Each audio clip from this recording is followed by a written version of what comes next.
చేయలేదు. చివరికి ఇవి వరదలు రాకుండా కట్టిన కాలువలో నీళ్ళు రాకుండా గేట్లేసి మా కొంపలు ముంచిందని చెప్పి ఏడుస్తూ ఉన్నారు. మేము నీళ్ళల్లో మునిగిపోతే ఒక్కడు మంచినీళ్ళ సరఫరా చేయలేకపోయిండు, ప్రభుత్వం భోజన సౌకర్యం చేయలేకపోయిండ్రు, భరోసా ఇవ్వలేకపోయింది. మా మానాన మేము బతికినాం తప్ప ప్రభుత్వం మాత్రం నిమ్మకు నెత్తడం వేరొచ్చిందనేటువంటి మాట ఎక్కడ పైన కనబడతా ఉంది. షాపులు మునిగిపోయిన అక్కడ లక్షల రూపాయల సామాను కొట్టుకపోయింది, మొత్తం తడిసి ముద్దై కంపవాసన వస్తుంది. ఇళ్లల్లో ఉండేటువంటి తిరుబండాలు మొత్తం తడిసి ముద్దయిపోయినాయి, ఫ్రిడ్జ్లు కాలిపోయినాయి, మీకు ఏసీలు కాలిపోయినాయి, ఇవాళ టీవీలు కాలిపోయినాయి. అదో ఇళ్ళ బాధ అయితే పంట రైతుల బాధ ఏంటంటే ఇప్పటికే మనం చూస్తూ ఉన్న అతి వర్షాలతో, ఈసారి అతి వర్షాలతో పత్తి పంట దాదాపు అన్నిటికంటే ఎక్కువ వర్షాకాలం వేసే పంట పత్తి పంట 50 లక్షల హెక్టార్ల పైబడి వేస్తారని చెప్పి భావిస్తూ ఉంటారు. 50 లక్షల ఎకరాల్లో పత్తి పంట వేస్తే ఇవాళ పత్తి పంట నీళ్లు నిల్వ ఉండి రాగడి పొలంలో బక్కడి రాగలలో మొత్తం ఏర్లన్నీ కూడా కుళ్ళిపోయి మొత్తం ఎర్రబారిపోయినాయి. ఆ ఉన్న పంట అన్న చేతికి వస్తుంది అనుకుని ఇవాళ 8,100 రూపాయలు కేంద్రం ఇస్తుందని చెప్పి సంబరపడితే ఇవాళ కళ్ళ ముందే చేతికి వచ్చిన పంట అంతా కూడా పత్తి పంట అంతా కూడా నాశనం అయిపోయింది.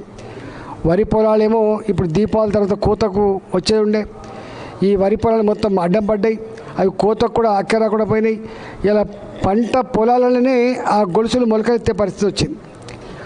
ఇవాళ ఎక్కడ చూసినా రైతుల ఇళ్లలో విషాదమే ఉంది. జనరల్గా రైతులు వాళ్ళ కళ్ళ ముందు వాళ్ళ దొడ్లో ఉన్నటువంటి పశువులు చచ్చిపోయినా, వాళ్ళ పంట పొలాలలో రాళ్ళవాన పడి లేదా అకాల వర్షాలతో పంటలు కొట్టుకపోయినా మనిషి చచ్చిపోతే ఎట్లెడతారో అట్లా ఎడుతూ ఉంటారు. ఇవాళ కూడా రైతుల పరిస్థితి అట్లే ఉంది. నేను ఒకటే ప్రభుత్వాన్ని డిమాండ్ చేస్తూ ఉన్నా, ఇప్పటికే మీరు చెప్పిన ప్రకారంగా దాదాపు 5 లక్షల ఎకరాలలో 5 లక్షల ఎకరాల్లో పంట నష్టం జరిగిందని చెప్తున్నారు. వాటిగా లెక్కలు చెప్పింది తప్ప ఎక్కడ కూడా నీ అధికార యంత్రాంగం, అగ్రికల్చర్ డిపార్ట్మెంట్ కానీ రెవెన్యూ డిపార్ట్మెంట్ కానీ గ్రామాలకు పోలేదు, రైతులని అడగలేదు, రాసుకున్న పాపాన పోలేదు. కాబట్టి తక్షణమే ఆదేశాలు ఇచ్చి మీరు రైతులకి ఒక భరోసా ఇచ్చి వాళ్ళకు నష్టపరిహారం ఇవ్వాలని చెప్పి డిమాండ్ చేస్తూ ఉన్నాం. ఇది ఏదో నాట్ల మీద కొట్టుకపోలే, కలపల మీద కొట్టుకపోలే, పుట్టకు వచ్చినప్పుడు కొట్టుకపోలే, పూర్తిగా పంట చేతికి వచ్చింది కొట్టుకపోయింది. పంట చేతికి వచ్చింది కొట్టుకపోయింది. కాబట్టి ఇవాళ ఒక్కొక్క ఎకరం పంట మీద వరి పంట అయితే 30,000 40,000 పెట్టుబడి పెడతారు. ఇవాళ పత్తి పంట అయితే 60,000 70,000 రూపాయలు పెట్టుబడి పెడతారు. ఇవాళ దేనికి పనికి రాకుండా పోయింది, ఓపీ పాడి చేతికి రాకుండా పోయింది, మేల్ ఫీమేల్ చేతికి రాకుండా పోయింది. ఇవాళ రైతులకు మీరేదో 5,000 రూపాయలు ఇస్తా 2,000 రూపాయలు ఇస్తా అనే ముసలి కన్నీళ్ళు కాల్చకుండా రైతుల్ని సంపూర్ణంగా ఆదుకోవాలని చెప్పి నేను డిమాండ్ చేస్తూ ఉన్నా. ఇప్పటికే రైతాంగం ఈ ప్రభుత్వం పట్ల ఒక విశ్వాసాన్ని కోల్పోయింది. సన్నవాడ్లకు 500 రూపాయలు బోనస్ ఇస్తామని చెప్పి అనేక సార్లు అనౌన్స్ చేసిన తప్ప ఏ రైతుకు కూడా ఇంతవరకు ఆ బోనస్ రాలే. ఇవాళ ఎవరైనా ముందేసుకున్న వాళ్ళు కోతలు కోసుకొని రోడ్ల మీద ఆరపోసుకుంటే లేదా పొలాల అక్కడ ఆరపోసుకుంటే మొత్తం కొట్టుకపోయింది. ధాన్యాన్ని కుప్ప చేసుకొని తారిపాలని కప్పుకుంటే అలా వేడి పుట్టి తేమెక్కువై వేడి పుట్టి మొత్తం కంపవాసన వస్తూ ఉంది. మొక్కజొన్నలు అన్నీ కూడా బూజు పట్టిపోయినాయి, మొలకలు వచ్చినాయి.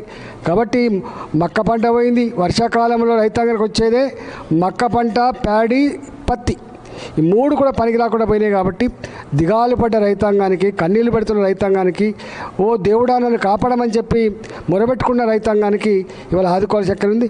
ఇవాళ ఫోటోలు చూస్తూ ఉంటే ఉదయ విదారకంగా ఉంది. సిద్దిపేటలో ఒక మహిళ కలెక్టర్ కాళ్ళ మీద పడి ఏడుస్తూ ఉంది, అమ్మ మమ్మల్ని కాపాడమని చెప్పి అడుగుతూ ఉంది. రెండవ డిమాండ్ ఏంటంటే పంటలు మాత్రమే కాకుండా పంట పొలాలు కోతకు గురైనాయి. కాబట్టి 10 ఫీట్లు 20 ఫీట్లు 30 ఫీట్లు 2 ఎకరాలు ఉంటే ఎకరన్నర కొట్టుకపోయింది. కాబట్టి అలాంటి వాళ్ళకి మళ్ళీ పొలాలు చదును చేసుకోవడం కోసం మరి ఏ రూపంగా సాయం చేస్తారో దాన్ని కూడా సాయం చేయాలని చెప్పి నేను డిమాండ్ చేస్తున్నా. భారతీయ జనతా పార్టీ ఇవాళ మా రాష్ట్ర అధ్యక్షులు రామచంద్రరావు గారి నాయకత్వంలో నల్గొండ ఖమ్మం జిల్లాకు పోయింది.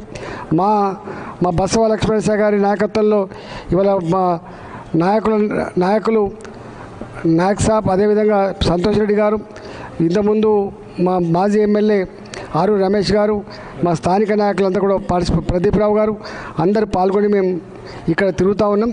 తప్పకుండా రైతాంగానికి న్యాయం జరిగేంత వరకు రైతుల పక్షాన భారతీయ జనతా పార్టీ అండగా ఉంటుందని చెప్పి మేము తెలియజేస్తూ ఇవాళ ముఖ్యమంత్రి గారు వరంగల్కి వస్తున్నట్టుగా ఇప్పుడే తెలుస్తూ ఉంది కాబట్టి వరంగల్కి వస్తున్నట్టు తెలుస్తుంది కాబట్టి ఏదో మొక్కుబడిగా ముఖ్యమంత్రి గారు మాట్లాడడం కాకుండా సమగ్రంగా రిపోర్ట్ తీసుకొని ఒక గ్యారంటీ, ఒక హామీని, ఒక భద్రతని, ఒక భరోసాని ఇచ్చిపోవాలని చెప్పి ముఖ్యమంత్రి గారిని డిమాండ్ చేస్తున్నారు.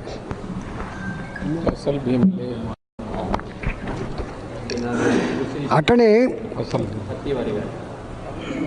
ఇవాళ ఫసల్ బీమా కనుక కట్టి ఉంటే రైతులకు ఈ బాధ లేకుండా కేంద్ర ప్రభుత్వం పదే చెప్తా ఉంది.